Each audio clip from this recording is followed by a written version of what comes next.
This is our RV, a Rimor LiFePO₄. It's a nice RV, nice size. I'm making it ready for the season, and I found that the leisure battery is dead. This was a lead acid battery mounted here. So we're going to clean up the battery room and do a drop-in replacement, going from lead acid to a lithium iron phosphate battery. We're using the Humsienk brand battery monitor. Made a review on this monitor, you can check out right here. Since we're going to be mostly hooked up to shore power, I will not be installing a DC to DC charger yet.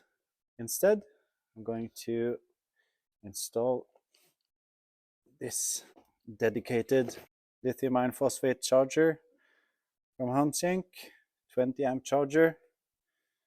I'm going to connect it to the battery, and I'm going to put the AC cable through this room and up to an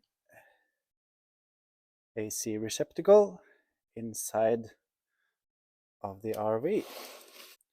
When I'm hooked up to shore power, I can just plug in the charger and the battery will be fully charged. No problem. The way it's set up right now, if I were to drop the lithium iron phosphate charger, my battery would never be fully charged, which could lead to balancing issues of the lithium iron phosphate cells in the battery. We'll get some charge while driving, but not up to 90% to 100%, which is what you want using lithium iron phosphate. All right, so let's just clean up this room and we will take a look inside and take it from there. All right, so it's much cleaner in here right now. Ready to install the battery, I guess. That's pretty much your positive, negative. Going to the battery. All the circuitry right there. Won't change anything. Everything works. The only difference is the charging voltage coming from this system, which we're gonna rectify by just installing a dedicated charger right now anyway. Alright, so this is what it looks like inside. The battery room is right down there. So my plan is to go inside the cabinetry, connect to this AC receptacle on the back side, and adding another one, or hardwire the charger going down there from the inside, and mount the battery monitor somewhere around here. Alright, so the install is completed. Mounted the monitor right there.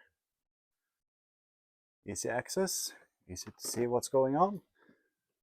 And I ended up adding the AC receptacle in the corner right there, coming from backside of this one, and it's plugged into the charger right there at the moment. We'll mount it somehow in the corner right there. Oh yeah,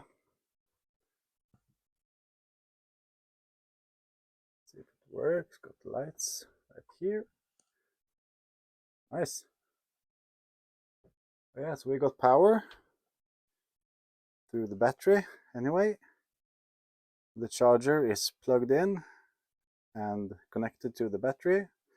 So let's connect it to shore power and see if the charger kicks in, even though we are at 99 amp hours. Should see a charge kicking in anyway. So we got our shore power connected. Let's give it some power through this extension cord right here. Right there.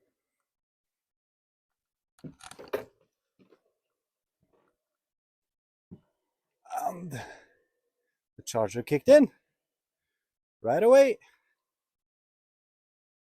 You can see charging at 19.6 amps right there. So this setup is actually working. Now let's take a look in the battery compartment so you can see what I did right there. Alright, so this is what it looks like inside the battery compartment.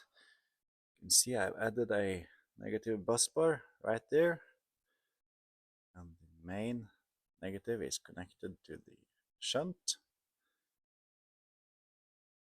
and everything runs smoothly through there.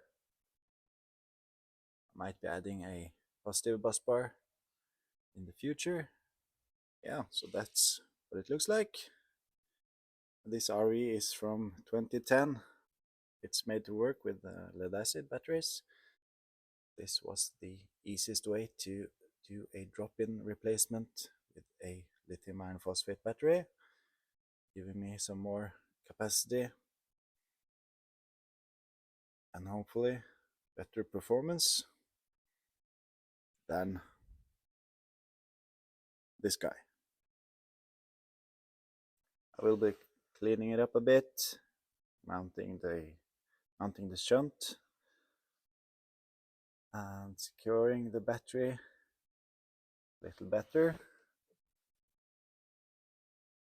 Yeah, I think this is gonna work out fine. Got any questions? Feel free to leave them in the comments below. If you liked the video, please like the video. Would really appreciate it, and it will help me with the YouTube algorithm, as they say. Thanks to Humsienk for sponsoring this video. And be sure to check out these two videos next, because YouTube wants you to. Alright, so I guess I'll see you in the next one.